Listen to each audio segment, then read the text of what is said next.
माता सीता की खोज में जब समुद्र लांघकर लंका जाने की बात हुई तो हनुमान जी ही गए। यह काम तो महाबली अंगद भी कर सकते हैं। क्या आपको पता है रावण के पुत्र अक्षय कुमार और अंगद के बीच में क्या संबंध थे? अंगद को कौन सा श्राप मिला था कि वो अक्षय कुमार के सामने नहीं जाते थे? इन सभी सवालों के जवाब इस वीडियो में है, तो वीडियो आखिर तक जरूर देखें। वास्तव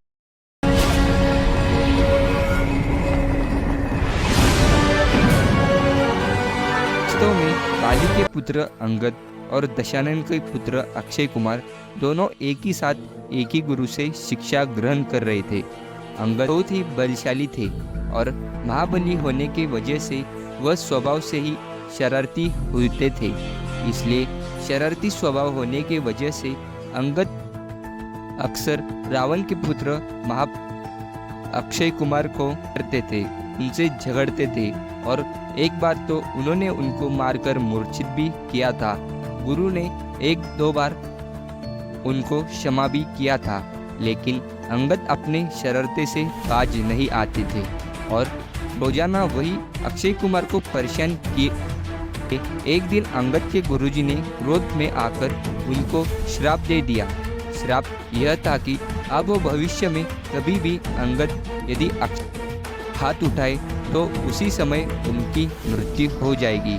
इसी श्राप के कारण अंगद समुद्र लांघकर लंका नहीं गए, क्योंकि उनको यह शंका थी कि वे यदि लंका जाते तो वापस लौटकर नहीं आ सकते थे। इसीलिए माता सीता की खोज के लिए हनुमान जी को प्रोत्साहित किया गया और हनुमान जी समुद्र लांघकर लंका गए। जब रावण को यह बात पता चली कि लंका में कोई वानर आया है तो रावण को लगा कि वह अंगद ही होगा। इसलिए रावण ने अक्षय कुमार को उसको मारने के लिए भेजा था, क्योंकि अंगद की यह बात रावण को भी पता थी कि अंगद को श्राप मिला है।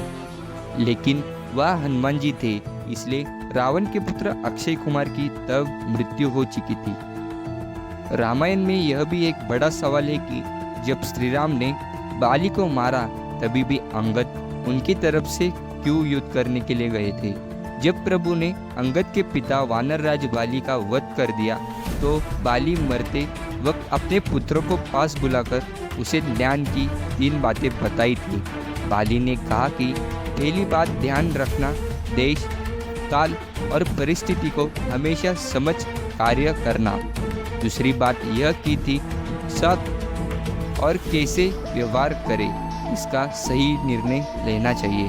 अंत में बाली ने तीसरी सबसे महत्वपूर्ण बात की कि पसंद नापसंद, सुख दुख को सहन करना और क्षमा भाव के साथ जीवन व्यतीत करना, यही जीवन का सार है। बाली ने अपने पुत्र अंगद से ये बातें ध्यान रखते हुए कहा कि अब तुम सुग्रीव के साथ रहोगे और हमेशा प्रभु श्री राम की शरण में रहना, वे त्रैलोक्यपति है। बाली के कहने पर ही अंगद ने सुग्रीव के साथ रहकर प्रभु श्री राम की सेवा की। अंगद ने प्रभु श्री राम के द्वारा सौंपे गए उत्तरदायित्व को बखूबी निभाया था। जब राम और रावण युद्ध के पूर्व हनुमान जी के बाद भगवान श्री राम ने अंतिम वक्त पर अंगद को अपना दूत बनाकर लंका भेजा था, ताकि सुलह हो और युद्ध टाला जा सके। अंगद ने वहां पहुंचकर अंगद ने कहा कि मैं प्राण की एक क्रिया निश्चित कर रहा हूँ। यदि चरित्र का उज्ज्वलता है तो मेरा यह पग है। इस पग को यदि कोई एक क्षण में भी अपने स्थान से दूर कर ले तो मैं यहाँ से लौट जाऊंगा।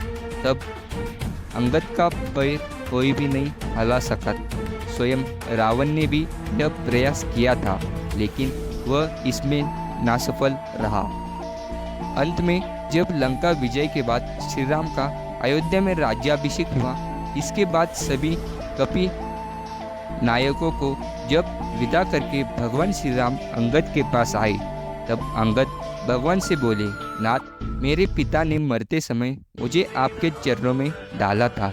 अब आप मेरा त्याग न करें, मुझे अपने चरणों में ही पड़ा रहने दे। यह कहकर अंगद भगवान के चरणों में ही गिर पड़े।